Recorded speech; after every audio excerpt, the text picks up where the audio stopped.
Perjalanan melintasi Palung Mariana sangat menegangkan. Jika air laut tiba-tiba menguap, kapal Anda akan jatuh sedalam 10,9 km. Yang lebih gila lagi adalah geologi di wilayah ini. Jika Anda menonton video ini, kemungkinan konten kami berguna untuk Anda. Namun masih ada banyak yang belum berlangganan saluran kami. Berlangganan adalah cara sederhana untuk mendukung kami dan agar tidak ketinggalan video teknis dan pembelajaran kami. Hanya satu klik saja, namun itu berarti bagi kami. Berlanggananlah dan jadi bagian dari kami. Karena bersama, kita berbagi pengetahuan di bidang industri. Terima kasih. Bagaimana bumi bisa membentuk geometri yang begitu curam dan dalam seperti ini? Fakta yang mengejutkan, sekitar 200 km di sebelah timur titik terdalam ini, ada rangkaian 15 pulau yang sejajar sempurna dengan palung tersebut, yang dikenal sebagai Kepulauan Mariana. Di satu sisi, ada palung yang dalam, di sisi lain, ada gugusan pulau. Nah, bisakah Anda menebak bagaimana Palung Mariana terbentuk? Ya, Anda benar. Satu-satunya kemungkinan adalah tabrakan dua lempeng tektonik, khususnya satu lempeng yang sangat padat bertabrakan dengan lempeng yang kurang padat. Mari kita pelajari detail proses penting ini. Jutaan tahun yang lalu, lempeng Pasifik masif bergerak ke arah barat dan menabrak lempeng Mariana yang lebih kecil. Ketika mereka bertabrakan, lempeng Pasifik terpaksa membengkok dan menyelam di bawah lempeng Mariana yang lebih ringan dan lebih mengapung. Selama pergerakan ini, Anda bisa melihat lempeng Mariana membengkok ke dalam dan bergerak ke bawah, menyebabkan tenggelam pada sudut yang sangat curam. Palung Mariana adalah lokasi fisik tepat dari tabrakan ini. Proses tenggelamnya satu lempeng di bawah lempeng lainnya disebut subduksi. Ini adalah bekas luka berbentuk V yang dalam di dasar laut yang terbentuk ketika lempeng Pasifik membengkok dan menukik ke dalam mantel bumi. Inilah bagaimana palung terdalam di planet ini terbentuk. Lalu, mari kita telusuri bagaimana Kepulauan Mariana terbentuk. Saat lempeng Pasifik tenggelam, ia menyeret air laut dan sedimen yang terendam air. Lempeng tersebut menukik ratusan kilometer ke dalam mantel yang panas. Hal yang mengejutkan adalah saat bergerak ke dalam mantel, batuan dari lempeng yang menunjam meleleh jauh lebih cepat dari yang diperkirakan. Alasannya adalah adanya air dan sedimen yang terperangkap di dalam batuan. Hal ini mengurangi suhu leleh batuan. Fenomena ini dikenal sebagai pelelehan flux. Hal ini sangat mirip dengan bagaimana garam menurunkan titik leleh es. Batuan yang baru meleleh ini sekarang lebih panas dan kurang padat daripada material di sekitarnya, sehingga ia naik dan meletus ke dasar laut di lempeng Mariana. Selama jutaan tahun, letusan lava dan abu yang berulang-ulang membangun gunung bawah laut yang besar. Ketika letusan ini sangat besar, puncak salah satu gunung berapi bawah laut ini akhirnya menembus permukaan laut. Inilah bagaimana Kepulauan Mariana terbentuk, melengkung sempurna dan sejajar dengan Palung Mariana.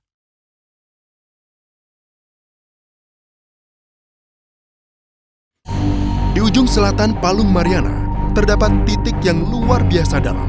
Kedalaman Challenger atau Challenger Deep. Mengapa wilayah ini tiba-tiba begitu dalam jika dibandingkan dengan bagian palung lainnya? Para ilmuwan percaya bahwa di ujung selatan palung, lempeng yang menunjam sebenarnya robek. Karena itu, bagian ini kehilangan dukungan dari area lempeng yang tersisa. Tanpa dukungan samping tersebut, bagian yang robek secara efektif jatuh bebas melalui mantel. Bagian tersebut tenggelam secara vertikal dengan sudut yang jauh lebih curam daripada zona subduksi normal. Penurunan vertikal yang curam ini menciptakan bentuk V yang jauh lebih dalam di dasar palung. Sekarang, saatnya memasuki fase menarik dari video ini. Ekspedisi manusia ke kedalaman Challenger di Palung Mariana dan teknologi ekstrim yang mereka gunakan. Ekspedisi pertama dilakukan pada tahun 1960 oleh Jack Pickard dan Don Walsh. Mereka menggunakan teknologi kapal yang menarik. Kapal itu memiliki desain bathyscaphe. Kapal itu memiliki dua komponen utama, pelampung besar yang mengapung di atas dan kabin awak kecil di bawahnya. Untuk mencapai daya apung, Anda tidak bisa menggunakan udara terkompresi karena akan hancur. Sebagai gantinya, Triste menggunakan pelampung besar berdinding tipis sepanjang 15 meter yang diisi dengan 320.000 liter bensin penerbangan.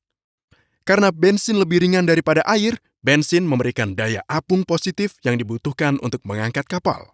Kapal ini memiliki teknik jenius untuk menjaga tekanan bensin tetap sama dengan tekanan air di sekitarnya. Saat kapal turun, melalui pipa ini para teknisi membuat mungkin masuknya air laut. Air akan selalu mengendap di dasar karena air lebih padat dan tentu saja tidak akan bercampur dengan bensin. Dorongan tekanan tinggi dari air juga meningkatkan tekanan bensin. Dengan demikian, sepanjang perjalanan dipastikan bahwa tekanan laut dan tekanan di dalam kapal tetap sama.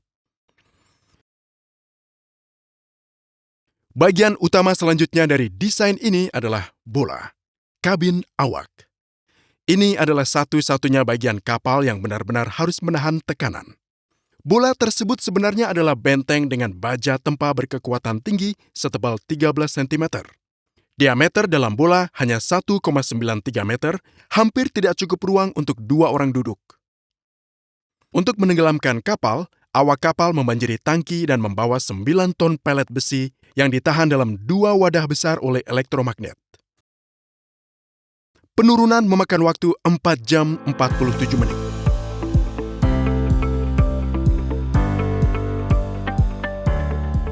Awak kapal hanya menghabiskan 20 menit di dasar laut dan terkenal karena mengamati ikan pipih. Para ahli biologi kelautan sekarang meragukan bahwa itu mungkin saja teripang. Untuk naik, pilot hanya membalik saklar untuk memutus daya ke elektromagnet.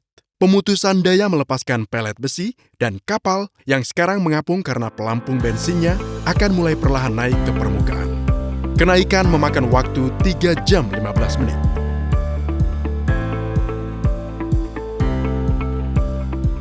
Yang kedua, dilakukan 52 tahun kemudian oleh James Cameron. Ia ingin menjadi orang pertama yang mencapai dasar kedalaman Challenger sendirian. Kapal selam baru ini, Deep Sea Challenger, merupakan sebuah pemikiran ulang total. Kapal ini dirancang untuk turun dan naik dengan cepat, memaksimalkan waktu di dasar laut.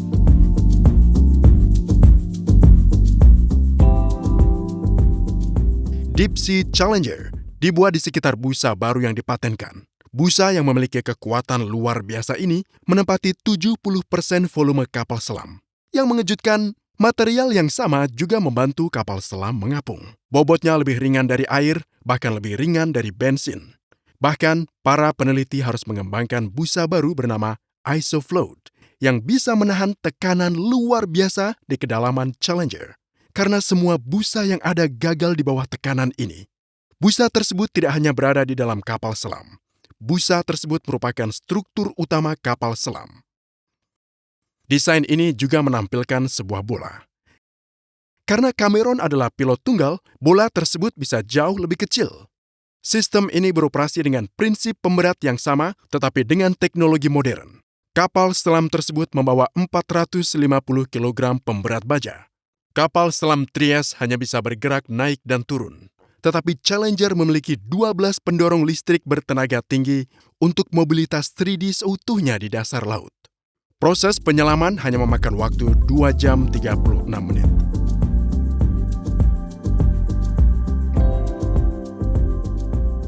Cameron menghabiskan 3 jam di dasar laut, merekam dalam format 3D dan mencoba menggunakan lengan manipulator untuk mengumpulkan sampel. Apakah dia benar-benar menggunakan lengan manipulator tersebut? Ya, sungguh mengecewakan bagi tim, meskipun misinya berhasil. Tekanan yang sangat besar di Palung Mariana merusak saluran hidrolik. Saluran hidrolik ini mengendalikan lengan manipulator robot yang seharusnya mengumpulkan bebatuan. Cameron tidak bisa mengoperasikan lengan tersebut dan dia tidak bisa mengumpulkan bebatuan dari Palung Mariana. Penemuan Palung Mariana sungguh menakjubkan. Pada tahun 1875, awak kapal HMS Challenger merasakan pengalaman di lautan yang tak berdasar.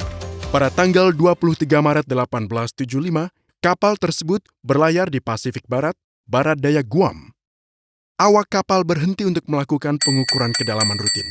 Ini merupakan metode primitif untuk mengukur kedalaman dengan menurunkan tali berbobot ke laut. Saat mereka menurunkan tali, tali itu terus turun dan terus turun. Beban akhirnya mencapai dasar setelah melepaskan tali sepanjang 8.184 meter. Awak kapal sangat takjub. Mereka baru saja menemukan titik terdalam di lautan yang diketahui manusia pada saat itu. Palung tersebut tetap misterius selama lebih dari 75 tahun. Pada tahun 1951, HMS Challenger 2 mengunjungi lokasi tersebut, kali ini dengan teknologi pendeteksi gema.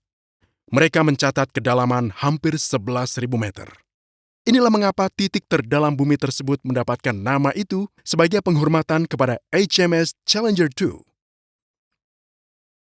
Di dasar Palung Mariana, tekanannya lebih dari 1086 bar, hampir 1000 kali tekanan atmosfer. Ini seperti seekor gajah berdiri di atas ibu jari Anda. Tidak ada sinar matahari yang menembus sedalam ini, terlebih lagi airnya selalu berada tepat di atas titik beku, biasanya 1 derajat Celcius hingga 4 derajat Celcius. Kehidupan tampak mustahil di Palung Mariana. Oh, apakah Anda melihatnya? Seekor ikan yang tampak aneh di dalam palung. Ini Mariana ikan siput, binatang tak terbantahkan di palung laut dan ikan terdalam yang pernah ditemukan. Ikan ini telah terlihat berenang di kedalaman 8.178 meter. Titik terdalam kedalaman Challenger didominasi oleh mikroba dan amuba bersel tunggal raksasa yang disebut Xenophyophore. Ikan siput Mariana yang kita lihat hidup di zona hadal. Ikan siput Mariana memakan krustasi kecil mirip udang. Ada lebih banyak makhluk menarik di zona ini. Lihatlah gurita dumbo. Makhluk menarik lainnya di palung ini adalah amphipoda raksasa dan benthokodon. Gambar ini mengilustrasikan berbagai makhluk yang hidup di Palung Mariana berdasarkan kedalamannya. Anda mungkin bertanya-tanya, mengapa hewan-hewan ini tidak langsung hancur? Alasannya sederhana, mereka tidak berongga. Kapal selam berisi udara atau paru-paru manusia akan hancur karena ada perbedaan besar antara tekanan rendah di dalam dan tekanan tinggi di luar. Makhluk laut dalam hampir seluruhnya terbuat dari air. Tubuh mereka memiliki tekanan yang sama di dalam dan di luar, sehingga tidak ada gaya net yang menghancurkan mereka. Ini juga berarti bahwa makhluk-makhluk tersebut tidak memiliki ruang berisi gas seperti paru-paru manusia. Jika tidak, mereka akan langsung tertekan dan kolaps. Anda mungkin bertanya-tanya bagaimana makhluk-makhluk ini mampu bergerak tanpa cahaya. Mereka sangat bergantung pada indera selain penglihatan.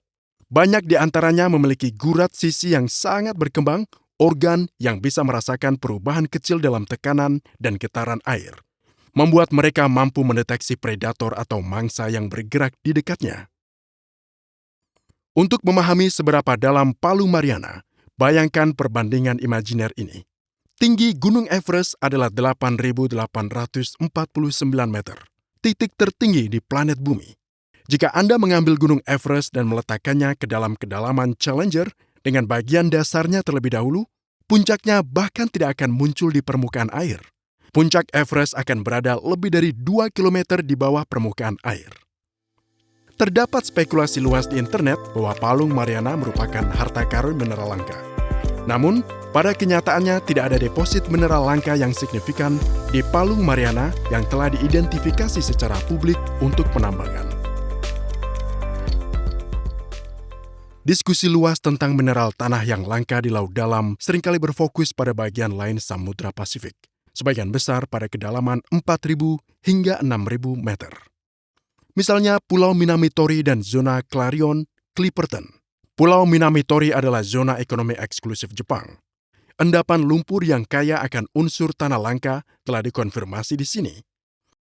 Mengenai zona Clarion Clipperton, hamparan luas dasar Samudra Pasifik antara Hawaii dan Meksiko ini ditutupi oleh nodul polimetalik.